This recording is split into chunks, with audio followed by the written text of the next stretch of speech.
فضائل صدقات حضرت شیخ نے لکھی ہے، اس کے 2 حصے ہیں۔ جب ہم رمضان میں وہاں جاتے تھے تو ایک دن فرمایا کہ یہ فضائل صدقات جو ہم نے لکھی ہے اس کے 2 حصے ہیں۔ پہلا حصہ جو ہے وہ مالداروں کے لیے لکھا ہے، پہلا حصہ یہ مالداروں کے لیے لکھا ہے کہ مالداری کا کیا دین ہے، مالداری کے کیا حقوق ہیں، اس کے کیا فضائل ہیں۔ یہ پہلے حصے میں زکوٰۃ، اس کے فضائل وغیرہ۔ وہ جو دوسرا حصہ ہے فرمایا یہ غریبوں کے لیے لکھا گیا ہے۔ ہاں، اب دیکھنا اس کو، کیوں کہ غریب کو مالدار بننے کی دعوت نہیں ہے، جیسے مالدار کو غریب بننے کی دعوت نہیں ہے دین کے لیے، کہ جس حال میں اس کو رکھا ہے اللہ نے اس حال کا دین اس کے پاس آ جانا چاہیے، پھر وہ غریبی میں بھی کامیاب اور مالدار مالداری میں بھی کامیاب، بیماری میں بھی کامیاب، کیونکہ وہ بیماری کا دین ہے۔ عمران ابن حسین بیمار رہتے تھے زیادہ، وہ بیماری کے مسائل بھی پوچھتے رہتے تھے نمازوں کے وغیرہ کے۔ ہماری فقہ کی کتابوں میں انہی کی طرف نسبت سے روایتیں ہیں کہ عمران ابن حسین نے حضور سے پوچھا تھا بیماری میں تو یہ جواب ملا تھا، تو وہ بیماری کی باتیں پوچھتے رہتے تھے نماز کی، تو حضور بتاتے تھے ایسا کرو ایسا کرو، وہ بیماری کا دن پوچھتے تھے کہ وہ بیمار رہے، تو بیماری میں کامیاب ہوئے۔ کامیابی یہ ہوئی کہ فرشتے ان کی بیمار پرسی کے لیے آتے تھے کہ چلو عمران ابن حسین بیمار ہیں تو ان کی بیمار پرسی کریں۔ ظاہر بات ہے کہ فرشتے اپنی مرضی سے تو آتے نہیں، اور نہ وہ اپنی مرضی سے آ سکتے ہیں، بلکہ وہ اللہ کی طرف سے بھیجے ہوئے آتے ہیں کہ جاؤ ان کی بیمار پرسی کرو، ان کی خیر خبر لو، تو یہ بیمار ہے، وہ بیماری میں کامیاب ہے، غریبی میں کامیاب ہے۔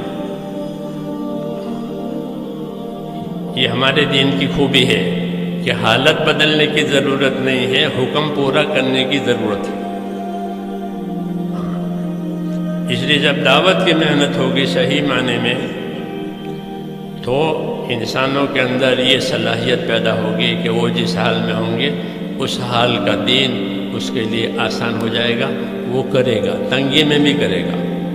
یہ کیوں کہ دعوت کی محنت سے اندر ایک جذبہ، ایک شوق، ایک ولولہ پیدا ہوتا ہے، ایک یقین کی مایا ابھرتی ہے اندر۔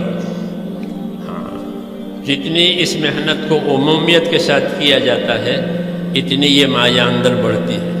سامان تھوڑا ہے لیکن کام زیادہ کریں گے۔ وہاں دہلی میں ایک مرتبہ میرے پاس ایک نوجوان آیا کہ 4 مہینے کے لیے آیا ہوں۔ میں نے پوچھا کیا کام کرتے ہو؟ کہ میں تسلے ٹھیک کرتا ہوں۔ تسلے لوہے کے جو ہوتے ہیں اس میں ریتی سیمنٹ دے کر کے مزدور معمار کو دیتے ہیں، سمجھ گئے نہیں؟ ہاں، تب لوہے کے ہوتے ہو، ریتی سیمنٹ مسالہ دے کر وہ معمار کو ہوتے ہیں، معمار جب اس کو کھینچتے ہیں پکڑتے ہیں وہ نیچے سے گھس جاتا ہے، کٹ جاتا ہے نیچے، تو پھر لوگ ٹھیک کرواتے ہیں۔ ہمارے دیہاتوں میں خاص طور سے وہ آتے ہیں، اس کو پیون لگاتے ہیں، تو کہ میں یہ تسلے ٹھیک کرتا ہوں، یہ میرا روزگار ہے۔ تو ایک صندوق ہے، اس میں ٹھیک کرنے کے اوزار ہیں، ایک سائیکل، اس سائیکل پر بیٹھ کر کے دیہاتوں میں قصبوں میں گھومتا ہوں، اپنی روزی کماتا ہوں۔ اور اب جب تو 4 مہینے کے لیے آ گیا تو پھر میں کیا کیا 4 مہینے کے؟ کہنے لگا کہ میں نے سائیکل بیچ دی، سائیکل بیچ دی، کچھ پیسے تھے، کوئی سائیکل بیچی تو ماں کو اور بیوی کو پیسے دیے، اور جو پیسے بچے وہ 4 مہینے لے کر آیا ہوں، 4 مہینے کے لیے آیا ہوں۔ تو میں نے کہا اب کیا کرو گے؟ سائیکل تو بک گئی، کہ صندوق کو سر پر رکھ کر پھروں گا اور اپنا کام جیسے سائیکل پہ کرتا تھا پیدل کروں گا۔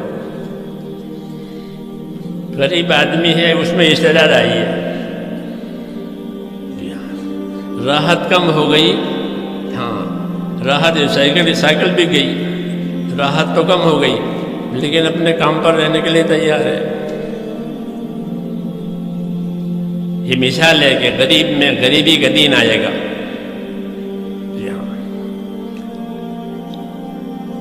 یہ کام دیا ہے اللہ نے دعوت کا،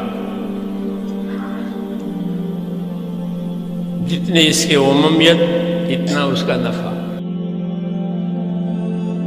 جو کچھ سنا اللہ پاک اس پر عمل کرنے والا اور ساری کی ساری انسانیت تک پہنچانے والا بنائے۔ دین کی بات پھیلانا صدقہ جاریہ ہے۔ مزید ہماری ویڈیوز کو دیکھنے کے لیے ہمارے چینل دعوت تبلیغ کو سبسکرائب کریں۔ جزاکم اللہ خیرا۔